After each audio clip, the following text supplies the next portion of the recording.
Welcome, everyone, and thank you for joining us for this evening's webinar, TV Directing, Getting and Keeping Your Foot in the Door. My name is Fay Wolf, and I am a College of Fine Arts graduate. I am based in Los Angeles, and I spend my days as both a singer-songwriter, and I also own a decluttering company called New Order. In 2016, I released a book about decluttering and creativity, also called New Order, and it is now an online course as well. So that's a little bit about me. Today's webinar is sponsored by the Boston University Alumni Association and is offered to our 339,000 alumni across the globe.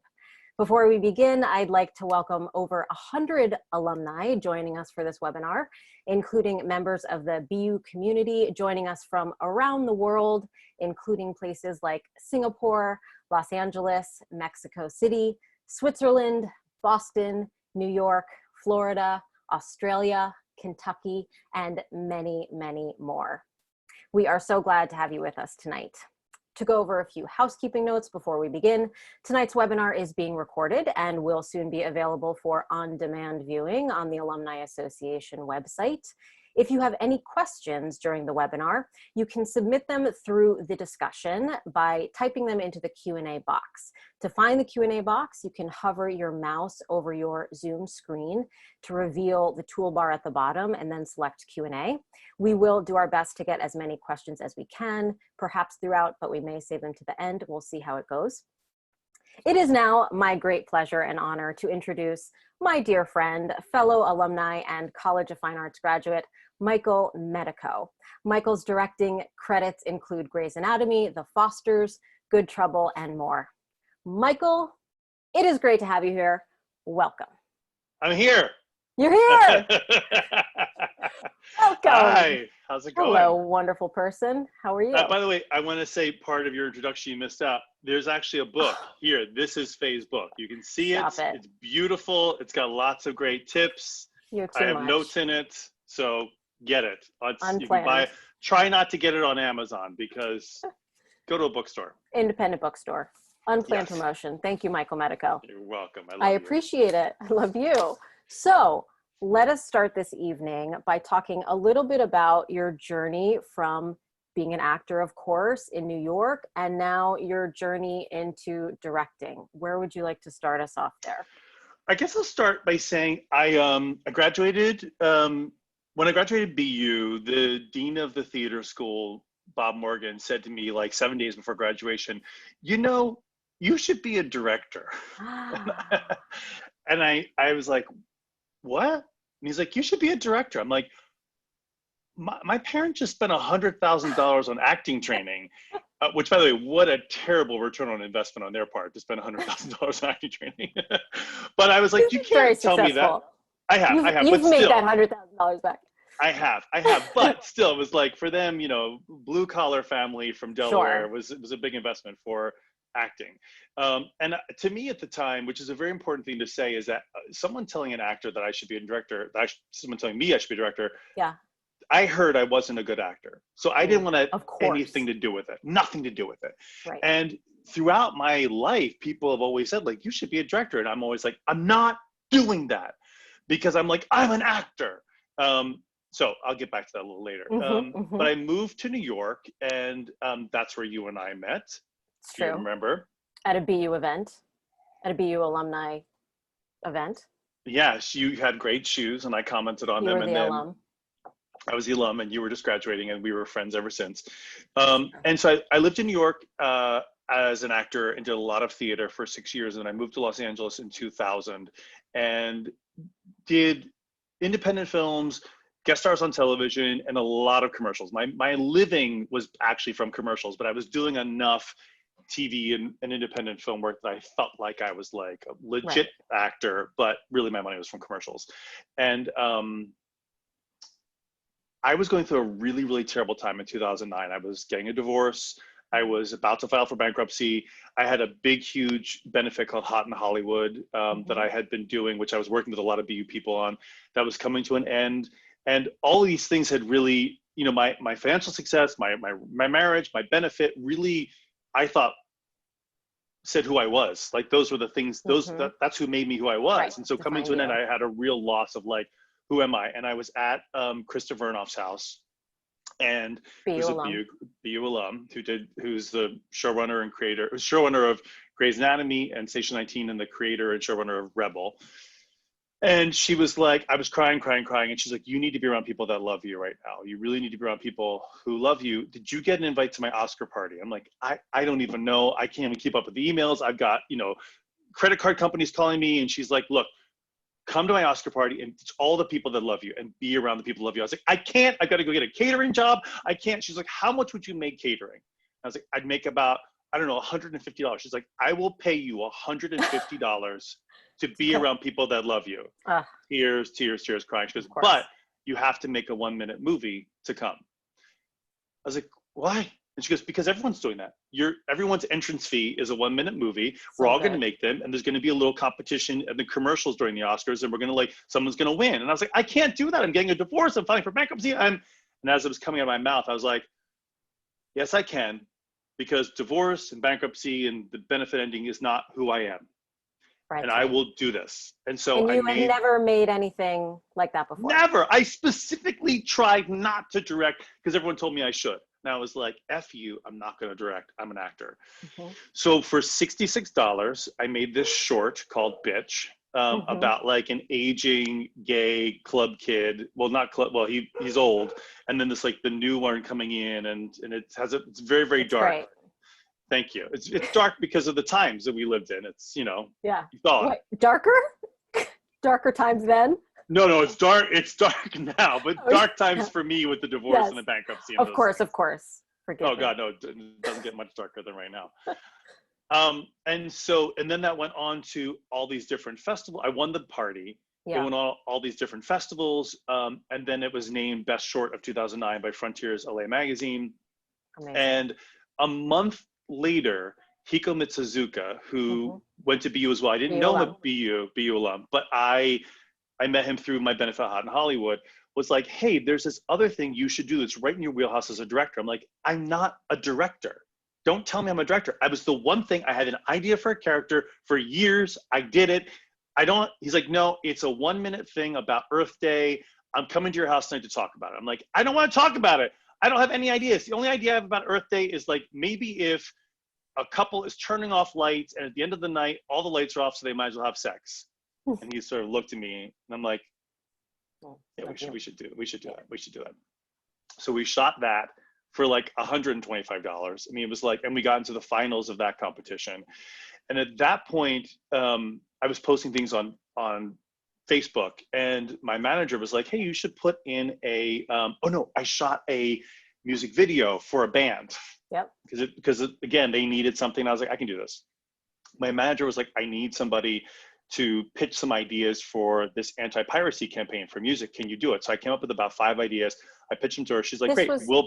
Sorry, this was your acting manager? Yes, my acting manager. Okay. Yeah. She just saw like stuff going on Facebook and was like, hey, you should try this. Thank you. So I did these 2 short PSAs with Hiko as my producer. And then Jonathan Tavs, also a BU alum, saw that I was doing things on Facebook and was like, hey, you should come in and pitch for this Fox home video. That's how long ago it was.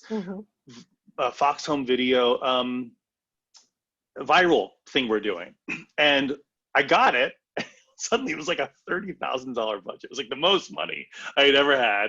And we shot these things. One of them, we did 2 of them. One of them went viral immediately. Like we got like a million views fast. Wow. And then that was the first 6 months of me directing. Literally, it was like boom, boom, boom, boom, boom. And this is me again being like, I'm not a director. Yes. I'm very familiar with the thing that you thought you weren't going to do just working out. Right? Yeah. See, it's like sometimes they're like, this, don't listen to yourself, listen to other people. Right. I have this saying that if one person tells you have a tail, you can be like, you know what? Go away. Shut up. Yeah. You know what you're talking about. If 3-4 people have tell you have a tail, right, you better cut a hole in all your pants because you got a tail. So I got a tail. You gotta put that on a t-shirt.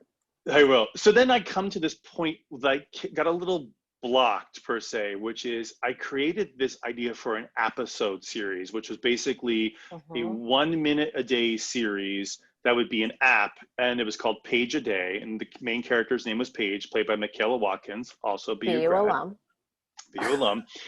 And we started developing it, and we shot a little sizzle reel, and then we were everywhere. We had little deals at all these different places, but no one could get their head around the idea of an episode and how to monetize it. And we had ideas about it, but we had never created anything like that. And so I got a little mired in that, and I was like, I need to get back to directing. And so I talked to Krista Vernoff, and she said, you should, I said, I want to shadow Grey's Anatomy. She's like, well, I'll hook you up with Tony Phelan, who was the showrunner at the time. And Tony was like, I already have enough shadows. I don't need any shadows right now. I'm like, okay. Can I interrupt you for 1 second to just acknowledge that this path is littered with BU alums, first of all, but also that just represents how important community and communication and just talking about what you're doing is on this path that got you to even be asking the question to the Grey's Anatomy shadow person. Yeah. So totally. Just throwing that out there. Please continue. And it was always, I always bugs me so much when I hear people talk, about networking. It's like, oh, well, there's a networking event, or, I could maybe network. I'm like, remove that word from your language. Right. Networking is nothing. Networking is fake and false and pushed. There's relationships. There's like communication and connection. I would love to make a connection with a person. That's right. Which means like not gonna like use them in a networking way. Just connect with someone on a human level. Like I wasn't Jonathan Tabs and Hiko Mitsuzuka. I was working with on Hot in Hollywood, The Benefit, because I had really brought in a lot of BU people to help with that. So I already had a relationship with them. But like Michaela Watkins, like we were just friends. We were in college together. And so and I was like, I'm doing this thing. Maybe this would be great for you. And she's like, yeah, it sounds really great. It's just a matter of just like talking and, helping each other out. So Tony was like, I don't have shadows. I actually ended up helping him do a benefit for Grey's Anatomy. It was when the writer's strike was happening and the Grey's Anatomy cast was going to do something for the Actors Fund. And so after I finished that, he was like, you can shadow me. Bottom line is that wasn't that he was new to directing, because he'd been directing theater for a long time, but like television, he had like maybe 3 or 4 under his belt. And shadows get a bad name because a lot of TV shadows like talk too much, they're opinionated, they want to be all about them. And you're a shadow. Your shadow does not speak. When you walk outside, your shadow doesn't talk. Can you just, a little bit for people who don't know, just say what shadowing is on a TV show? Yeah, so shadowing is you apprenticing for free the director. So, and you follow them around everywhere. And if you're a shadowing is an art form because they don't want to see you. Right. You have to be there. So the trick about shadowing is that if you want to direct on the show later, which hopefully you will, and you're probably not the first shadow you do, you'll probably do a bunch of shadows. I shadowed 14 times. You want to be on set with a presence as if you're going to be directing. So you want to hold the space. So you don't want to be like shirking. And even if you're like tucked into a corner listening to a scene, you have to like stand with confidence. Yeah. Like, I'm meant to be here. And yet be silent, which is hard because you're watching someone do what you want to be doing. Right. And you have opinions about it. There's all kinds of opinions. And maybe you think they missed something. But what you might not know is that they might not be getting the tagging of that cell phone because they were told that it wasn't lit for that right now, so they're going to light for that later. And they've had a secret conversation which you weren't a part of because you're not always next to the director at every second, because sometimes things happen when they're heading back from the bathroom, which you didn't follow them to. So you keep your mouth shut. It's not your business, but you have to be engaged because at any moment they can turn to you, which just happened to me. I just started today prepping Station 19. So I've been visiting set to learn all the COVID protocols. And I I'm just visiting. I've read the script. I don't have the script on me, but I'm visiting. And I finished, Paris Barclay finished a setup, and he's like, what did I miss? And turned to me. And I said, well, if Maya just moved like 6 inches back, you'd be able to see her in the shot as well. And in fact, you might even be able to rack her. He's like, great. So and he's the producing director on the show, and he was directing the premiere episode from the season. Gotcha. Okay. And they'll put you on the spot. Debbie Allen for Grey's Anatomy, same thing. When I was shadowing her, she's like, what would you do here? Great. And so I'm like, okay, so I would do this and this. And she's like, why? And she really challenges you. And so you need to know. I believe that when you are shadowing, you want to block every scene. You want, because otherwise you're just sitting there and watching. And you're watching and you're judging. But if you block out the whole show with what you think will work, then it engages your mind differently. You're like, well, why are they doing it this way? Oh, they did it this way because of this reason. And by the way, sometimes they do things and you did it better. It doesn't matter. Keep your mouth shut, but you did it better. But you're like, oh, this would have worked. Or you're like, oh, I have too many shots. I'm now realizing that I wouldn't have been able to get it in as much time. They're doing it this way because this is the time frame that they have. So it just engages your mind. And part of the reason why I got my very first directing job was Peter Paige, another BU alum, creator of The Fosters in Good Trouble. I had shadowed, he had got me a shadowing gig with this other director. I shadowed well, but he was just a guest director. Didn't get a job. Was dying to get a job. I had been shadowing a bunch of different shows. I was like, I'm gonna shadow Peter because this is Peter's show and he has such a take on how it's supposed to be done. And two things is A, I'll learn from him. B, I'll get in front of the cast and crew again. They'll get to know me better. And C, I'll get in front of him. He'll see me on set and how I am on set. So at one point he had a scene in which it was 14 characters, our 10 leads, and then it was like Annie Potts, Rob Morrow. It was all like the big recurring roles. It was this huge dinner table scene. And I had blocked it on my paper of how I thought it should be, because there was like side conversations happening over here that had to be not heard by the people over here. And then like, but someone had to say something pretty intimately to someone else, but also people, you have to think who would sit next to each other. You have to think about human behavior, and being an actor, I think about that all the time. Like, you know, when someone's like, oh, come to my dinner party, go ahead and sit down. You think, who do I want to sit next to? Why would you? People that are alike sit next together, X, Y, and Z. So you want to have a reason for it as well for the actor. So I had set up this whole chart. And at one point during the tech scout, we're probably 4 days away from shooting. Peter's like, in this scene, who's got the script? Because, you know, when you're tech scouting, so much is going on, you put your script down. And I had the script there. I was like, here, it's right here. He's like, yeah. So right here, and he's looking at my script, and he looks over and sees my chart, and he's like, and I said, this is, he goes, yeah, no, I see. Can I have that? And I go, yeah. I ripped it out, I give it to him, and he used that chart. But like, he probably already had his, but he was like, oh, this is amazing. This works. And so I got my first gig. You were a natural. Okay, so Peter gave you your first, smoke it. So Peter Paige, BU alum, gave you your first TV directing gig. He did. Okay, great. He did. And what from there? So then you were in the door. I mean, you were in the door with the shadowing, but then you were actually doing it. So then you just start directing TV shows. What comes next? Well, I actually directed the show, shadowed the show 2.5 times. I actually visited another time because they still hadn't given me a job. So I was like, I'm going to go again.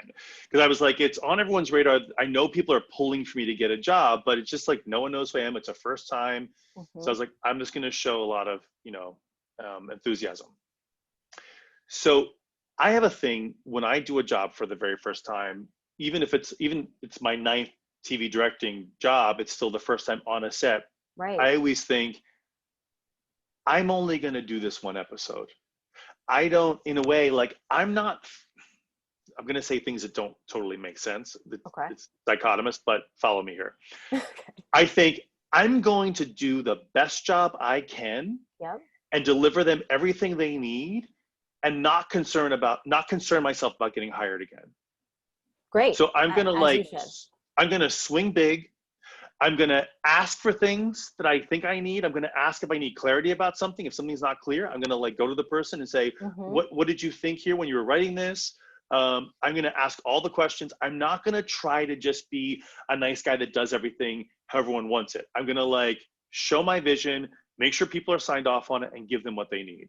And interestingly enough, someone just told me, I was talking to someone and they were talking about another director, and they said, well, I heard that when you're directing television, you shouldn't give them coverage that they might want that you don't want to put in the scene, because in the edit, when they get to their edit, they'll just put that in. Yeah.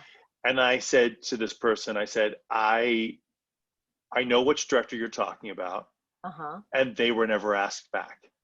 Ooh. And that's exactly not the case.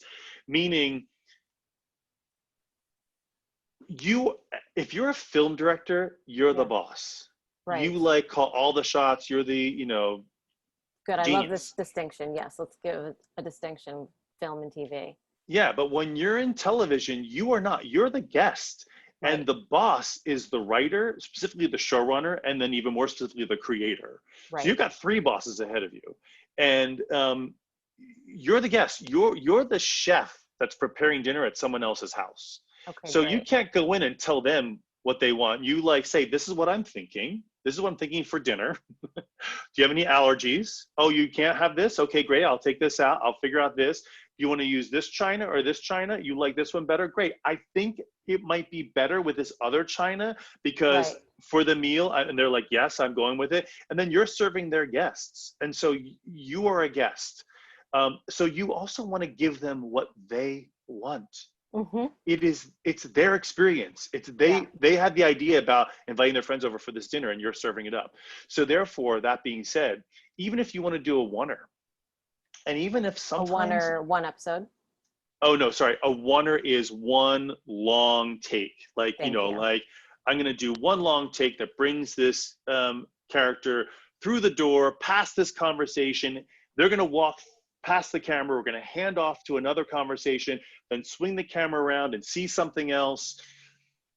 If you're going to do that, you better get permission first. Now, I haven't directed HBO. I've directed one Netflix show. I haven't directed like premium cable. I haven't directed because for premium cable, a lot of times they have these auteur directors where they're like, you just run with it. Right. I haven't done that. You might still need to do that even for them, probably less so. But for primetime and for basic cable that I've been doing, like for Freeform and for Hulu and for this show Atypical for Netflix, and I'm now doing Station 19, you want to check because they might be really, really nervous. They might be like, I need this moment with this character. I really need to, when you have that 2-person scene, which is like the 4th turn in your oneer, I really need that moment. And I'll be like, I will get you that moment. Okay. I will swing the camera around more and come in closer on their face before I pull away, so we really get that the character's thinking. And they might be like, okay. And they might say, can you just get coverage just in case? And at that point, you have to say to them, listen, I've been told I only have 2 hours to shoot this. Right. I can't do the oneer and coverage.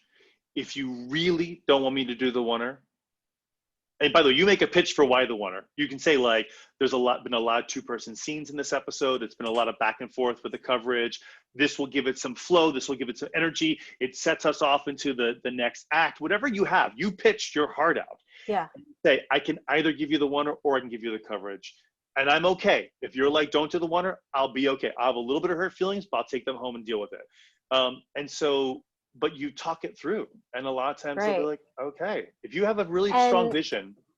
And do you think this sort of holds true? I know you're saying like the auteurs on HBO sort of doing their own thing, but like even like a James Burrows or something like that is gonna come, you think they probably let him? They probably do. let him run with it. Okay, so it's sort Because of, he's also probably, the thing about James Burrows is that he's also, like, let's say he mostly does Will and Grace for years and years. He's a producer director. So true, that's true. He has that power the as well. title, Right. you know, and the thing I want to say is that shadowing, if you can, shadow the producer director or shadow the showrunner, you know, or the creator that's going to be directing, because they're the ones that are going to give you the job. Yeah. And yet don't learn their ways too strong, because they've got a shorthand with things. If they say, I want to do a crane and have all these crazy crane shots, and it's going to slow the day down, it's going to cost, you know, $10,000, they're going to get a yes, because that's who they are. Right. You might not get a yes as a guest director. They might be like, whoa, slow your roll. Gotcha. Okay. We can give you a crane for one day, and if you have 5 scenes, you can use, and you can make your day with that crane shot. Great, but we can't do 5 days with cranes. Right. So you have to be like, okay, well, you have to earn your cranes. You have to earn your cranes. You do. And you really, the other thing to say is about being hired back is yeah, I did mention that. I'm talking out both sides of my mouth, because I say, I go to a job like, you may never hire me again, that's fine. I'm going to do the best job I can and just put it all on the table. And yet I'm also talking about being hired back. But I'm right. You do have to think in both terms, you know? Of course. And you have been asked back to every job. Knock on wood. Yeah, knock on wood, right? Yeah. And that leads me to one question, if you don't mind. No, I don't. Is how are you keeping track of all this stuff? Can you tell us some of the like organizational stuff that you do? Obviously, that's my interest. Like binders, like when you're preparing for a job, like what are you showing up to set with? You know, what does that look like physically, and what have you prepared? I think people might want to know that. For ongoing stuff, I do want to talk about sort of like, I want to talk about this idea of like your own MFA and putting yourself through it. We're almost halfway through. I know. And we've got some great questions that we're definitely going to get to. And I want to make sure we have room for that. And one of them is sort of in relation to that. So please, talk about quickly on the binder thing. And then one thing is, I keep what's called a directing journal. See, it says directing. And it has in it,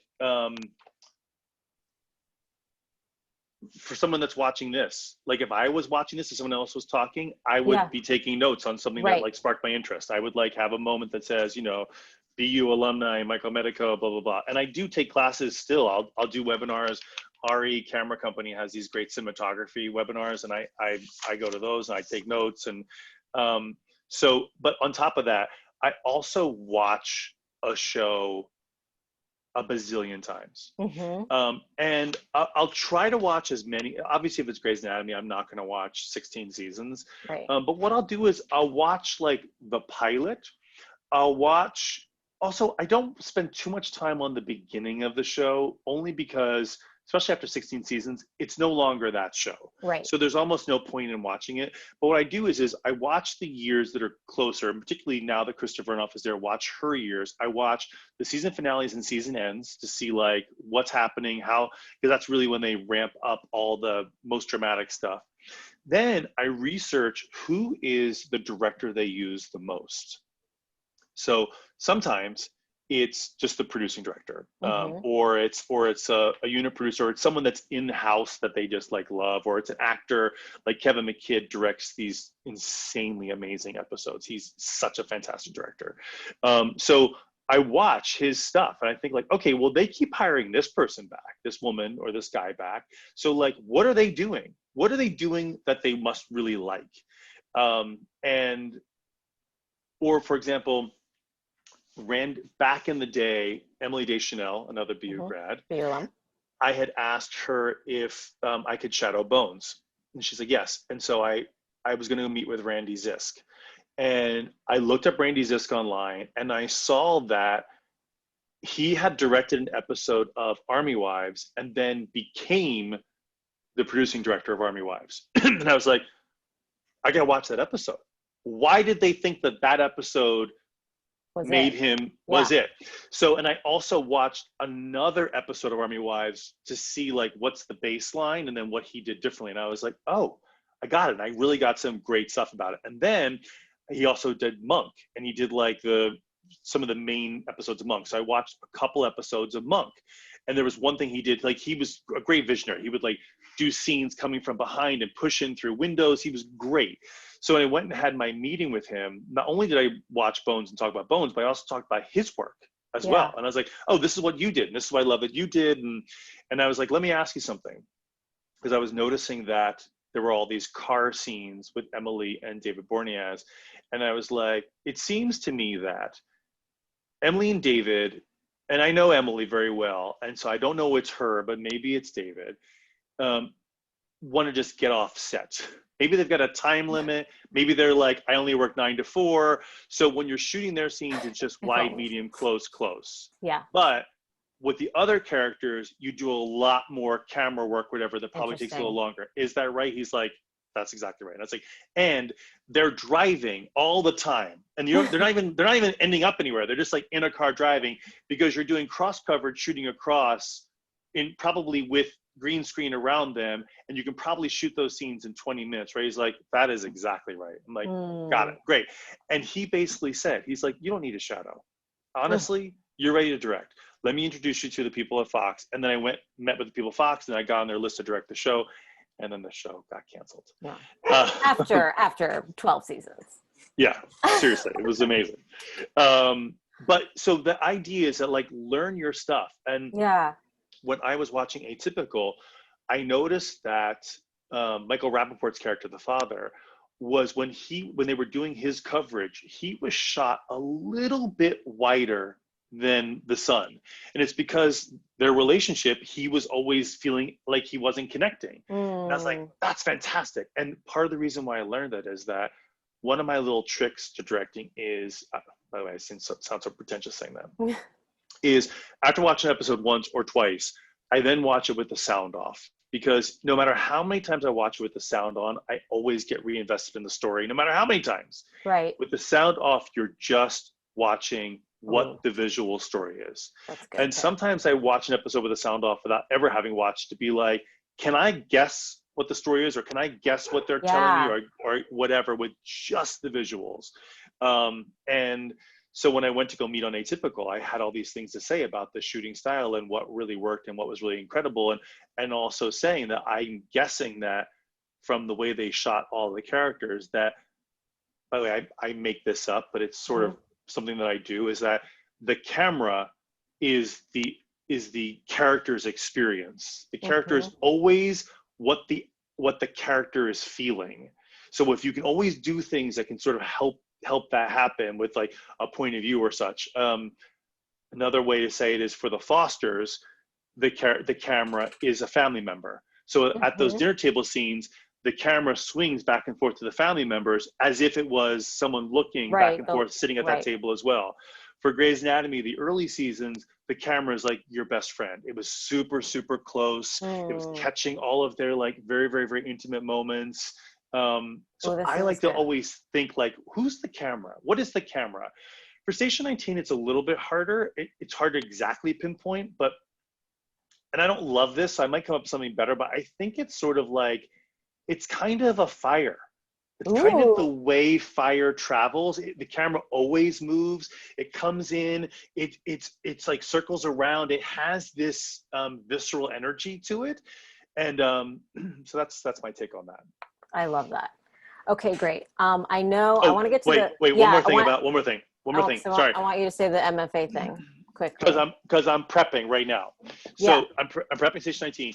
I have this insane, I'm so old school, and people that use Scriptation, I love you and God bless you for Scriptation. I don't know what's Scriptation? Scriptation is an app in which you can write on it and put your notes in. You can highlight things, you can do all kinds of things, you can even add pictures to it. And then when you get your new script, because basically every couple of days they'll rewrite a scene, they'll change a character's name, they'll change a location, they'll omit a scene, you get a new script, and you have to transfer all your notes. So Scriptation will transfer all your old notes to the new script. Gotcha. So I use scriptation early on in the process, but I have this crazy post-it game note, and I didn't make this for this. This is actually me to remind myself because I'm an old man. So I have different color post-its. So, oh, right, that are coordinated. Love it. So yellow is camera, blue is production design, purple is post-production, red is acting, and green is writing. The reason why I do that is that as I'm working on my script, I stick post-it notes off the side. This is a great visual. Part of that is that while I'm going to a meeting, if I have a meeting with the writer, I pull out my script and I just go to the green writing tabs on the side, and I say, page 3, this question. And as soon as they answer the question, I take the tab out. You take off the recycle it, done. Page 13, this is my question about this. And it just helps me. And then what I do is sometimes I'll put the answers on smaller post-it notes on the page. And this is particularly good, like when you have your tone meeting with the showrunner, and your tone meeting is when they sit down and they go scene by scene and talk to you about this character in the breakup. I need the energy to be really high. I need her to be so frustrated and so angry, and her trying to rip off her ring the whole time through. And you're like, great, wasn't in the script. Great, you write that down because you got to get, and you remind yourself. Because by the way, you might not be shooting that scene for another 2 weeks, so you make the note because you're not going to remember. There's a lot of stuff that's going to happen. That's good. But they'll also say things like, Mark, this actor, he has a hard time remembering his lines. So don't ever do his coverage first. Do the other, or they'll say, Terry, she, if you don't do her coverage first, she gets really bored. And in fact, sometimes her best, like if she's just doing the scene, she's going to give her best stuff while you're on the other actor. So do her coverage first, and then she'll get it out of the way. And so you take the notes. You're like, great, now I know. You get all the little tricks. It's like learning about the family that you're walking into. Totally. Okay, will you speak a little bit about, I know you want to talk on what you call your MFA in directing, and then I definitely want to get in, will you do that in a brief fashion, and then we'll get into questions? Quick. Yeah. Great. I even made a little thing, which I already talked about, watching the episodes and watching with the sound off. Watching other directors. So 2 things is, one, you should be doing shorts. By the way, but this is just one person's way to go. There's so many ways. Sometimes people just do a feature film and that starts their career, and then they start directing television. That's right. And that's great. For me, doing a feature film was too much to bite off of that whale. It was like I needed to take small bites to be able to digest it all. So I was like, if I just do some shorts, so I would do shorts in between shadowing. So I was sort of like learning in the shadow and then like digesting and putting into place in the short. And then I would go to these festivals. And what was great about the festivals was that I would watch these people's work. That was like amazing. And then I go to like all the events where you get to talk to them about the process and how they did it. And if you go to, there's some shit festivals, and there's like great, like if anyone can ever get into the that's not right. The Palm Springs Festival, either the Long Festival in January or the Shorts Festival in July. I went to the Shorts Festival. First of all, there's so few American films in it. It's films from around the world. People fly in from around the world. They have events, they have symposiums, they have lectures, they have artist meetups. I couldn't get enough. And I learned so much. I learned so much about every aspect of it. It was incredible. And I met some people that like I will collaborate with and still work with to this day. So that's incredible. And it's like you start to have that.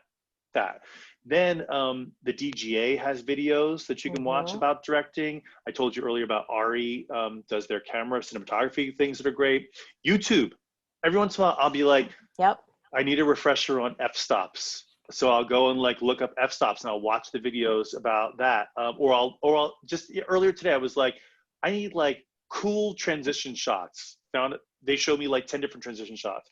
One thing I have on my phone as well, which I'll show you, is I have a thing which whenever I'm watching anything, I'll take a picture, or I'll take a video, and it's called cinematic shots.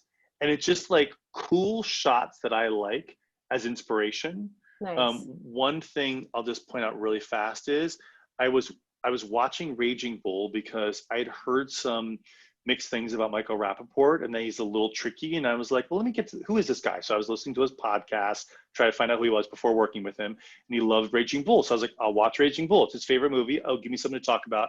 And there was this shot of Kathy Moriarty and Robert De Niro. And I ended up using that framing for an episode of Grey's Anatomy for these characters hadn't kissed for like 6 episodes, and finally we're going to kiss him, but it was a long thing before they did, and he was stitching something on her eyebrow before, and I went to the cinematographer. I was like, I want this. I want it this close. He was like, great. So you're always just looking for like inspiration, and no one watching the episode will ever say like, oh, that's a shot from Raging Bull. Right.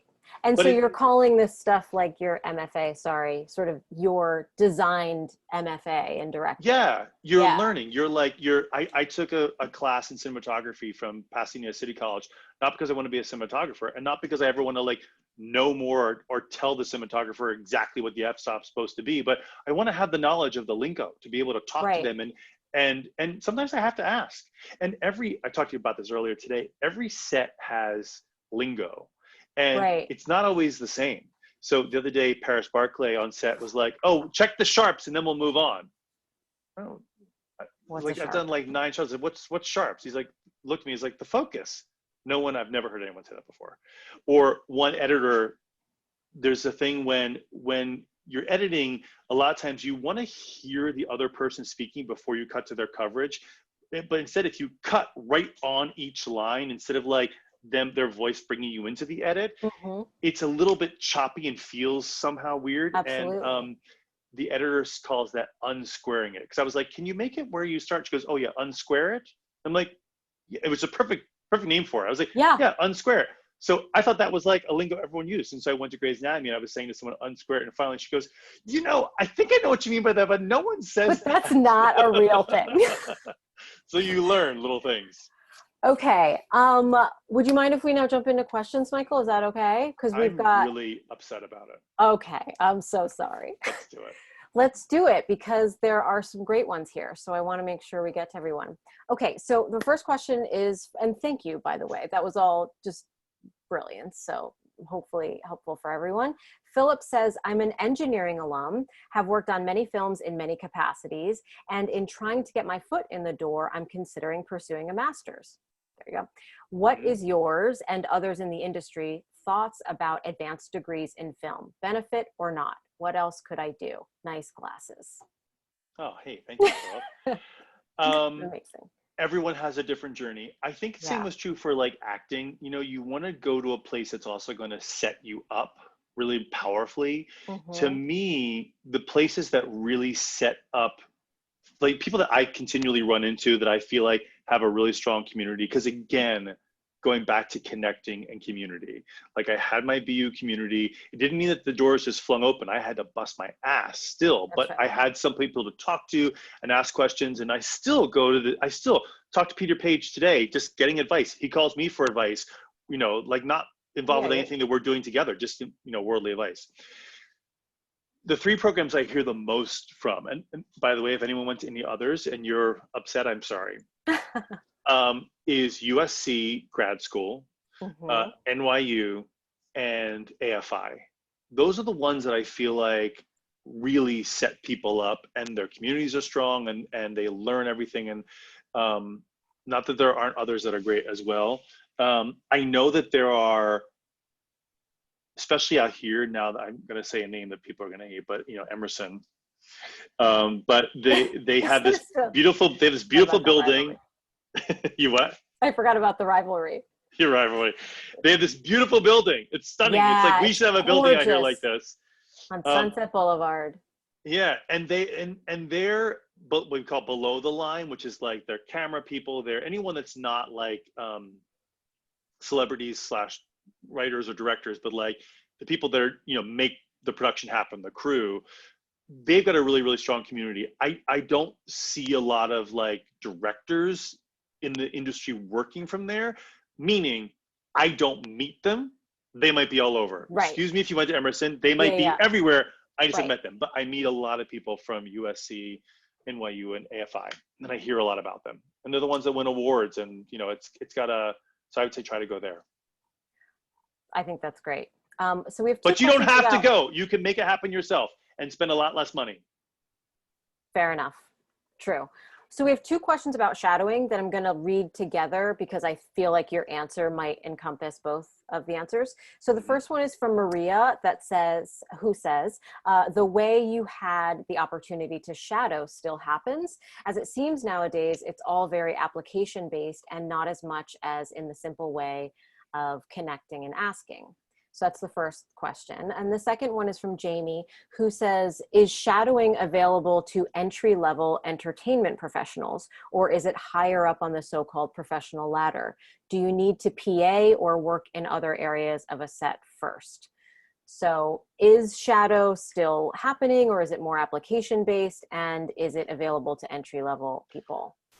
Shadowing right this second is impossible because of COVID, because sets are like almost shut down in terms of who can visit, unfortunately. But I'll talk about it when it's a normal time. One thing I did not say is that one thing to do is there are lots of directing programs around town. Warner Brothers has one, Sony has one, Fox has one, ABC has one. They're focused on diversity, but they're not always, like, meaning like, not everyone has to be diverse that's in the program, but it's focused on diversity. And those are incredible programs, and they're led by the most incredible people. They put you in shadows for shows, and they actually give shows an incentive to hire you, because let's say your fee for directing through the DGA is $40,000. That program will pay a show $40,000. They'll pay your fee if they hire you, in essence, cutting $40,000 out of their budget. So particularly if like their budget's going over for that season, it's a great way to like get some extra free money and give someone a chance that's been through this great program. So those programs are incredible. So I applied. They're hard. The trick is that with the Warner Brothers one, which is the one I really wanted to get into, you have to have either had a short film or a film or feature film in very, very specific film festivals. And they're all the film festivals that are Oscar qualifying. So it's just a level of like, you know, great film festivals, not just annual film festival.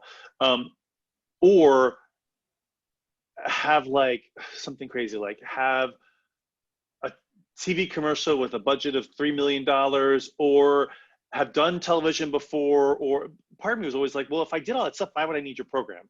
Right. But I yeah. applied. I didn't get in. I applied twice. And the first time I applied and didn't get in, I was crushed. I was really, really crushed, because I actually made it to the finals and then I didn't get in. It's fine. Okay. So that's my first thing. You can get in lots of different ways. I say, one thing I didn't tell everyone is that I asked everyone.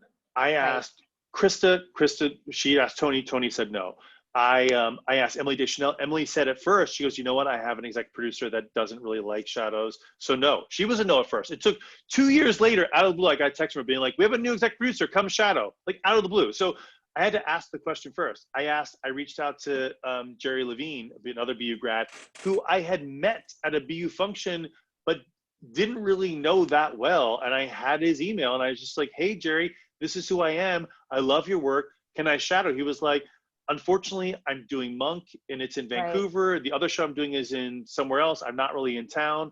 Once I got far enough into the shadowing, because, you know, you're chasing shadows, A, to learn, but B, also to like try to get in on the show. So you're like studying the show. Hopefully you got some sort of in, you know. There was a friend of mine that had a show that was in Vancouver, and I had two friends, a creator and a showrunner of the same exact show. And I went up to Vancouver. But at this point, I also had a baby at the time, and it was probably like my 12th shadow. So I was like, I'm only going to come up for 5 days. I'll come up for 2 days of prep and 3 days of shooting. Because I was putting myself up. You know, I was like flying myself, getting a hotel, getting an Airbnb myself.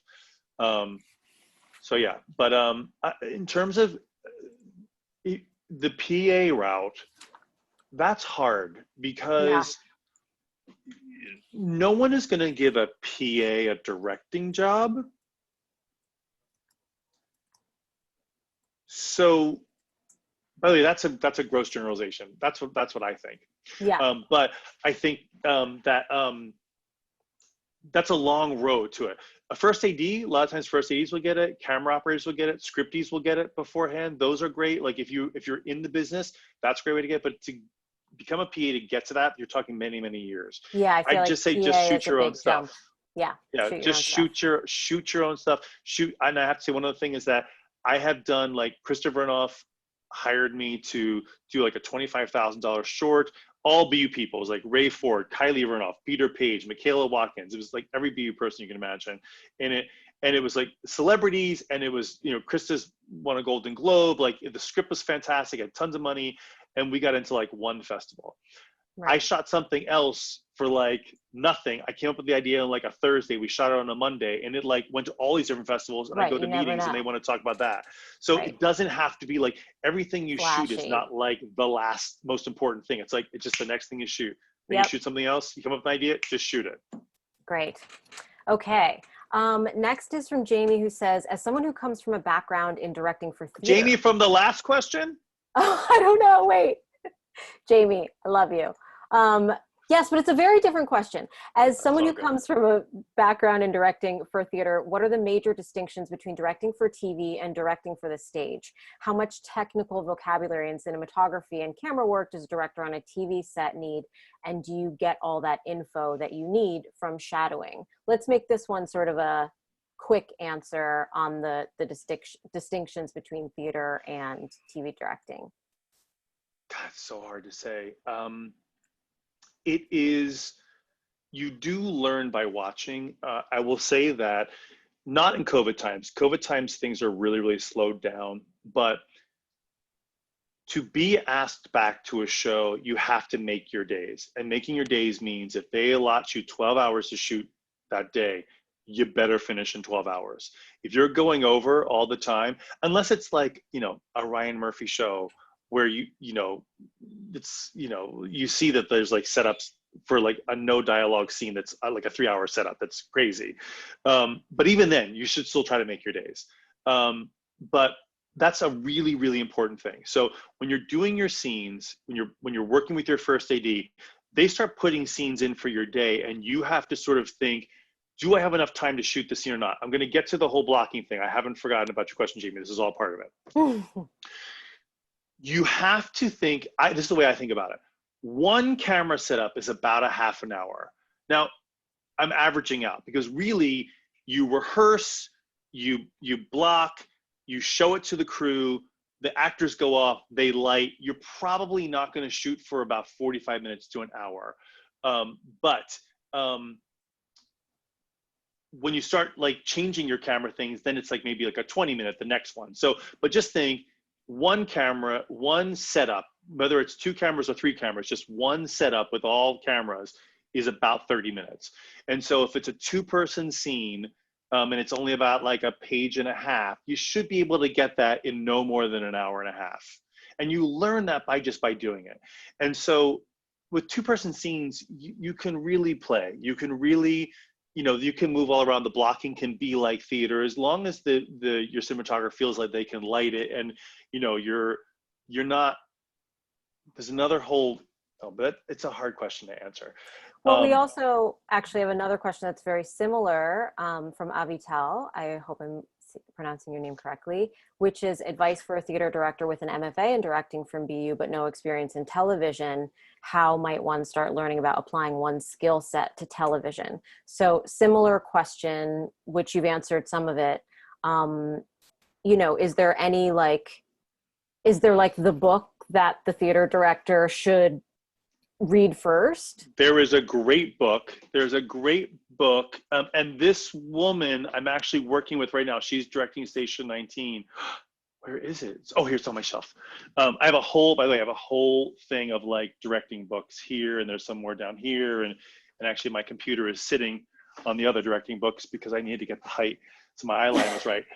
This is called Directors Tell the Story. Great. And Bethany Rooney and Mary Lou Belli did it. Bethany Rooney is currently directing on Station 19. She's directing 2 episodes.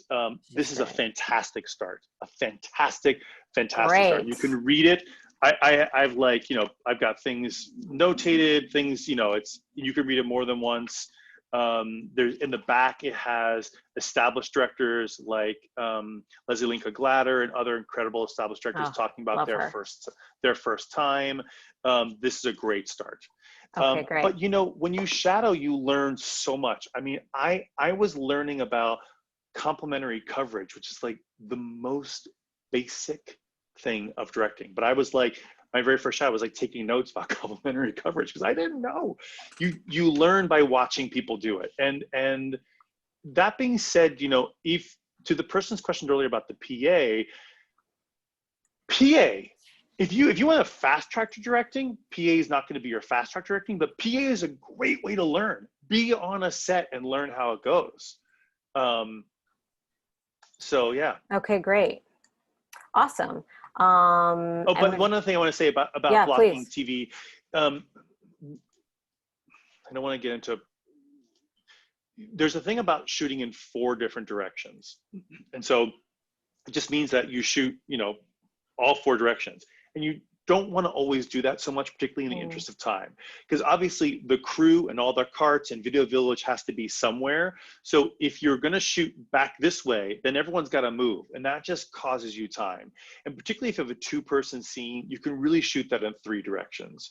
Even like you can shoot like a 2-shot this way and then go coverage this way and coverage this way, but you don't have to go behind them. Again, unless you're on HBO and you're like, we can do it. We can do a reverse master on this because I want to reveal at the end of the scene the beautiful skyline. And if you've got a reason for it, talk to your first AD about it and say, I'm going to need another 45 minutes. And then they'll work into the schedule. And they might have to move a scene off of that day so you can still make your day. But you have to beg, borrow, and steal. Like sometimes you'll say, this scene is really important. I'm going to go half an hour over because I know that later on I've got a 2-person scene, and I promise you I'll make it a peanut butter and jelly sandwich scene. Some scenes are 8 courses and you want to pull out all the stops and use the crane, and some scenes you're like, they can't all be that. Right. Great. Are you cool to go a few minutes over, Michael, so we can get to some more of these questions? I am. Is it okay with BU if we do that? It is. It is. It is. And we can go a few minutes over. Okay. So Jenny says, what are your thoughts on cold emails? Are they taboo, or is it okay, especially because of COVID, people are more understanding? And if they are okay, how do you stand out? Thanks. Cold emails, do it. Yeah. Why not? I agree.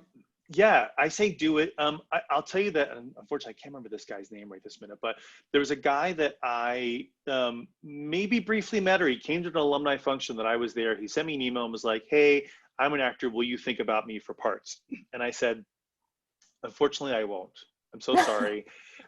But when I'm directing, I have so much going on in my mind. Yeah, you can't remember. I won't even remember my best friend for a role, even though they're perfect for it. Yeah. There was a guy named Dave Shalansky who was at BU when I was at BU. BU alum. I was doing a show, I cast somebody else, and after it was already finished and I did it, Dave was like, he was like, why didn't you think of me? And I was like, oh my God, you would have been so much better than that person. I just didn't think of you. Yeah. So particularly someone that you barely know or have never met, you won't think of. But I told this actor, I said, follow me on social media and I'll follow you on social media. At the time I was on Facebook, now I'm only on Instagram. And I'll see your posts from time to time. And I'll just see your name. And Ian Stack, I think it was Ian Stack, a BU alum. And anyway, so basically one time Peter Paige wanted me to do something as an actor. I was already directing. I said I would do it, but then something came up and I couldn't. And I was like, what about Ian Stack? And I think he had connected with Peter somehow. I can't remember how. And he was like, that's great. And I think he ended up doing it. So that it does happen sometimes. That's awesome. Okay, great. Work. So let me do a few more here. Melissa says, can I direct as a late career transition? One thing I do want to say, and Hillary Wiseman Graham, who did the last webinar that I saw, she has a show tomorrow called Social Distancing coming out on Netflix, so watch it. I think she was an MFA at COM when I was at getting my BFA at CFA. BFA and CFA. And we did a movie together. She directed me in a movie. And so years later, when I was shadowing, I ended up shadowing Bones to try to like bridge the gap between like getting the job, just hone it in. Cause he was like, you don't need a shadow. And I was like, but I'll come visit set. Anyway, it was Hillary's episode. Cut to. Hillary talked about this last week. If you let's say it's a writing person, or you like share a script with somebody and they give you notes, whatever, don't like hit them back up again to read your script again.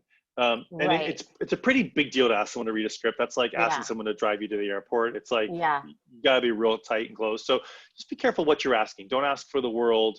And can I also add, keep that email concise. Woo! Ooh. Super short. So short, super clear, real, a very kind and move along.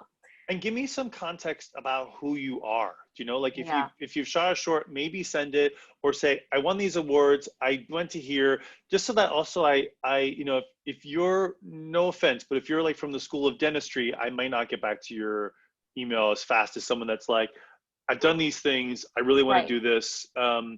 And one thing about shorts is it's called shorts for a reason. The golden rule is under 13 minutes. Yeah. And that's hard. That's so hard. It is hard. And the thing I did with Krista was like 16 minutes, and it was fucking great. It was so fantastic.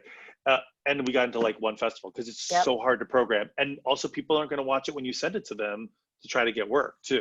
Yeah, exactly. Okay, so Melissa says, can I direct as a late career transition? Are there special strategies to get involved as a late career person from another industry?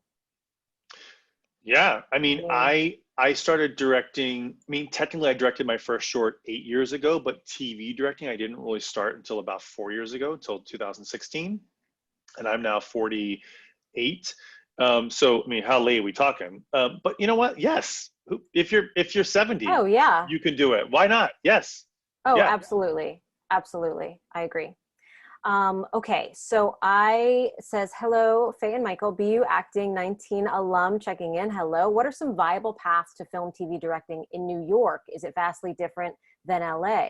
Is that something you're familiar with, Michael? I'm not, but I'd say the industry is still the industry. I think, I keep talking about shadowing, and unfortunately you can't shadow now. So get the books, watch the videos. The thing about RE, their webinars, the reason why I'm not a cinematographer, so normally I wouldn't get those emails about the webinars, is they have these weekend courses, and they teach one called like lighting and blocking, and the focus is a lot on the cameras, but it's about the whole thing, and you're around other filmmakers and you're talking. And I've signed up 3 times for that, and each time I've gotten a TV job and not been able to do it. So I was on their list, so now I do these webinars. But like, teach yourself, don't let anything deter you. Teach yourself. That's great. Watch shows. Your favorite show, dissect it. There was a show once that I was watching, I was like, this scene looks like it has like 20 setups. How is this possible? I turned off the sound and I actually blocked the scene. I was like, oh, this camera that's here, I bet it just moved around during this section, because you don't see it. You saw in the beginning and you don't see it till the end. I bet you it just moved, and it's, so you can figure it out, and have fun with it, play with it. Great. Teresa asks, what type of camera should you shoot on starting out? That's a good question. Whatever you can get your hands on. Yep. Whatever you can get your hands on. I started, my first things were like as basic can be, like DSLRs. And one of them wasn't even a DSLR. It was like, I don't even know what, like, I almost said a hibachi, which is a grill. But shoot it on an iPhone. It doesn't really matter as long as you have a vision for it. I will say, don't try to I know what I'm talking about, but like, don't try to create Star Wars on an iPhone. Like, there's a reason why Tangerine was shot on an iPhone. It was handheld. It was very visceral. It was very gritty. Like it matched what they were shooting. although that being said, if you're like, I've got the vision to shoot this on my iPhone and it's going to be like Legos flying through the air, like do it, like just do it. Bitch was one, my short film that Krista Vernoff, it was 1 minute. It was 1 minute, no dialogue. And it like went to like all kinds of crazy festivals. I shot another short about like someone not getting into Sundance because I didn't get into Sundance. And I was talking to someone who was depressed about not getting into Sundance. And I was like, no one got into Sundance. Look around this cafe. No one here got into Sundance. And that was what the short was about. It was dumb. It was so stupid. But like it got into festivals. Didn't get into Sundance, but it got into festivals. So I don't know about, just shoot on whatever you can get what your hands on. And try not to overcomplicate it. Like if you have a DP, if you have a cinematographer or a friend that just like, they've got a red camera and they know how to like deal with the footage and it can be your own, a DIT, which is called like a digital IT person that like transfers the files or whatever. If they can do it and they know they can handle it, say great. Great. As long as you're not going to slow me down. If you're really got a good grasp of like, yeah, it's my own, I use it all the time. Sure. Use it.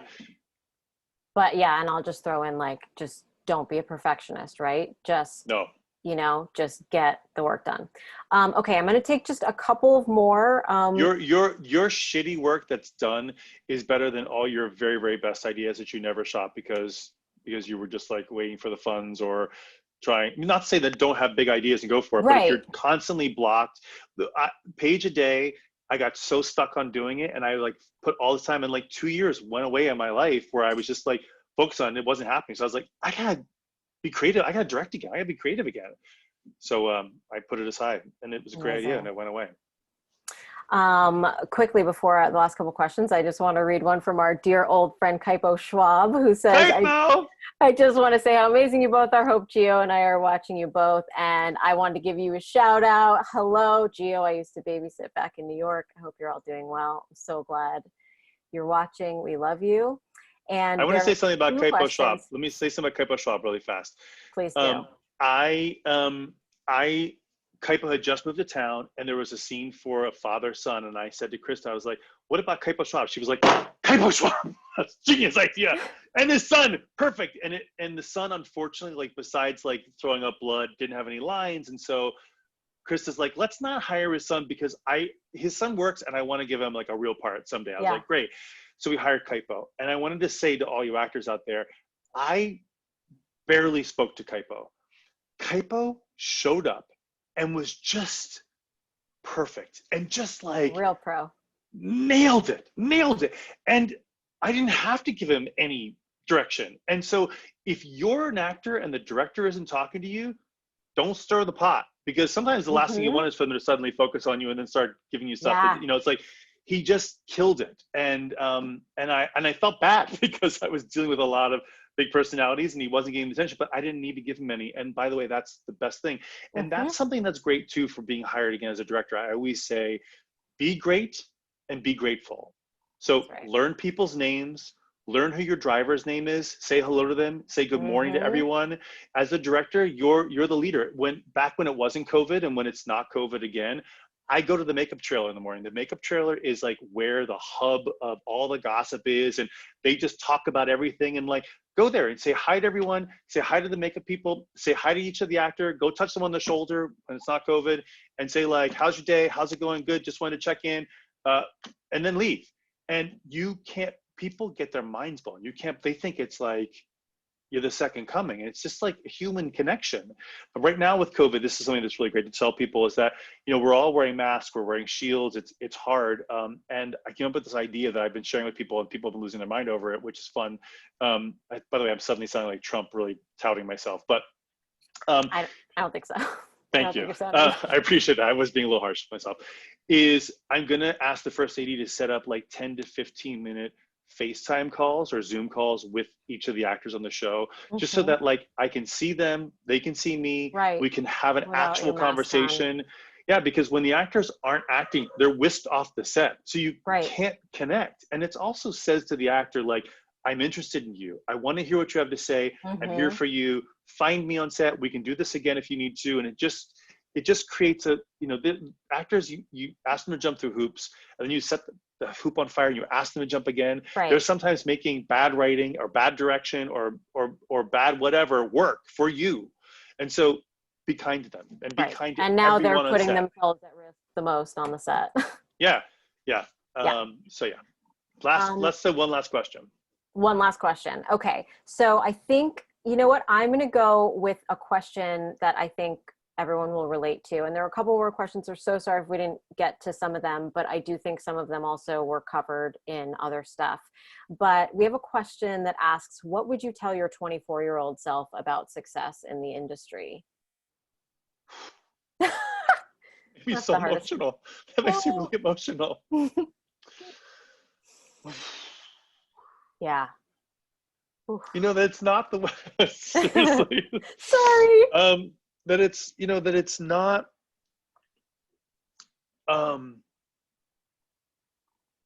it's not what you think it is. That's right.